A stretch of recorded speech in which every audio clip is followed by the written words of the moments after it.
of the kingdom. It is a great privilege for you to understand what it takes. Not everyone is made to understand what it takes to spend eternity with God. Not everyone here on earth, born the same way you are born, conceived the same way you are conceived, live and walk on the street of the earth the same way you have walked and you are still walking on the streets of the earth. During the time of Jesus Christ's ministry, he understood that some group of people, Christ speak to them in parable. And some group of people, he doesn't speak to them in parable. And when the disciples carefully observed, they came to him and said, Lord, why are you not speaking to us in parable? Why is it when we come to you, you tell us all it takes to enter into your kingdom? You don't hide anything from us. You dish words that is so raw that is possible, unbearable to bear by man. Words that cannot be comprehended with human senses. How come when we come to you, you dish them out? I say, Mr. Man, I speak to you not in parable as I speak to them. Because it is given to you to know the mysteries of the kingdom.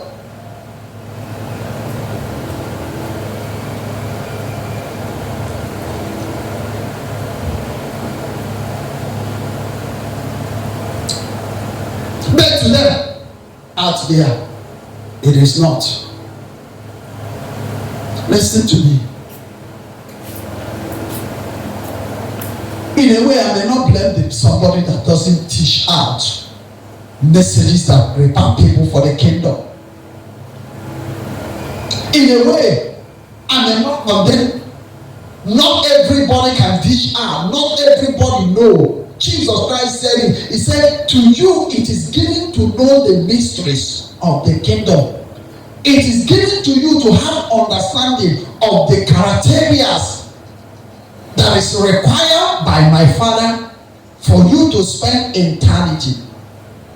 But to them, it is not given. There is so much unfortunate that those that it is given to them to know the mysteries of the kingdom, even with the knowledge of the mysteries of the kingdom, you and I, we are still lacking from the qualities that is needed to spend eternity with God.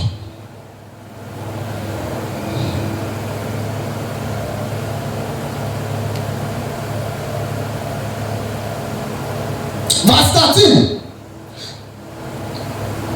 Therefore speak I to them in parable, because they see not, and hearing they hear not, neither do they understand. He now begin to explain to the disciples why he is speaking to them in parable. He says, seeing they will see, but they cannot be able to comprehend.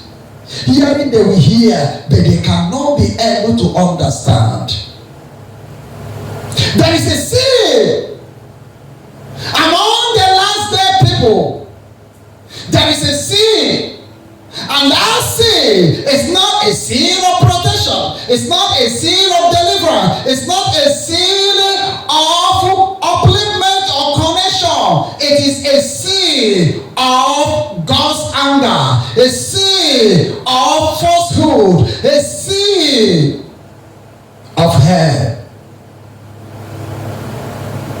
So many people, they go to place of worship, they pray prayers, they read the Bible, they confess Christ, they confess to be Christians, to be born again brother, born again sister, but on them spiritually there is a sea of hell.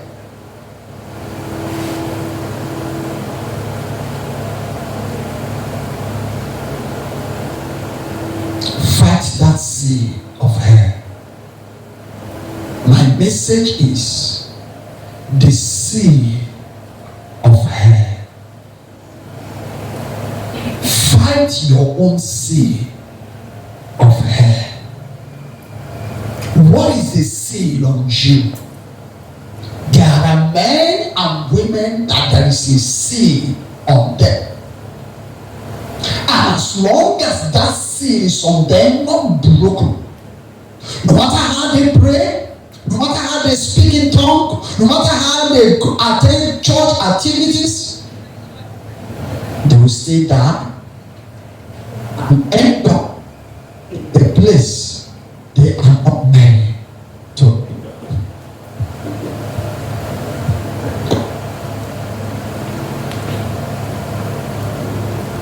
No matter their commitment, no matter their devotion, so to say, no matter how they give their money for the work of God, no matter how faithful in their tithing, in the helping the needy, the widow, the orphans, and what have you, as long as the seal of hair remains on them, they are not fit for the kingdom. The seal of hair.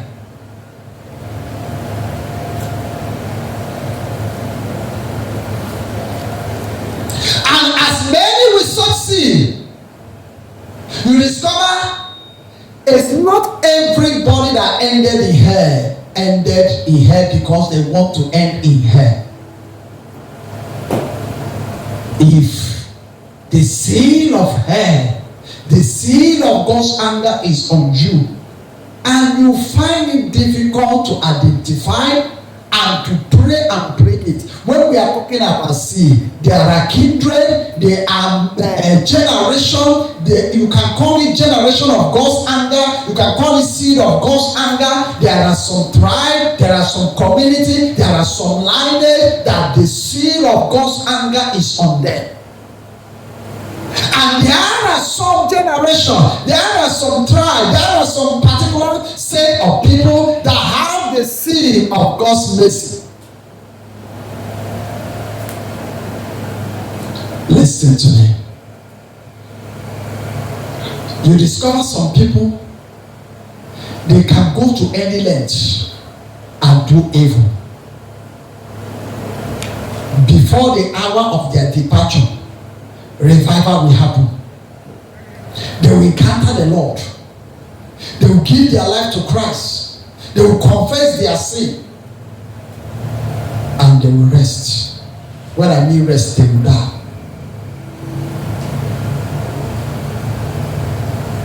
After they have enjoyed many years in sin, many years in error, many years living how they were pleased, and so on and so forth. And you discover again, there are some people, in fact, they start serving God. They got born again from their youth. They start working for God from their youth. And they walk, but towards the hour of their departure from the earth, you discover one thing. The person fall out of faith.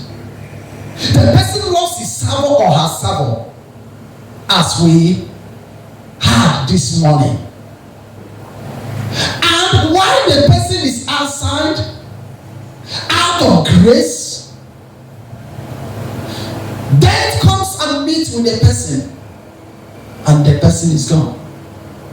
And the Bible is talking about, I will not remember the former righteousness of the righteous on the day he departed from his righteousness, but in that which is into, and death meet him, and that which is into, and his soul is required. He said, that will I judge, that will I reward him or her. And you discover the 20 years, the 40 years, the 50 years, and so on and so forth is now a waste. The person didn't enjoy the world fully, and now the person is not enjoying eternity. You see the difference? Are you among them with the seal of his mercy, or are are you among them with the seal of his anger? Which seal are you operating on? I tell you a story of two kings. One happened to be the first king of Israel, and one happened to be the second king of Israel. It was by the leading of the Holy Spirit that the first king was picked by the name Saul.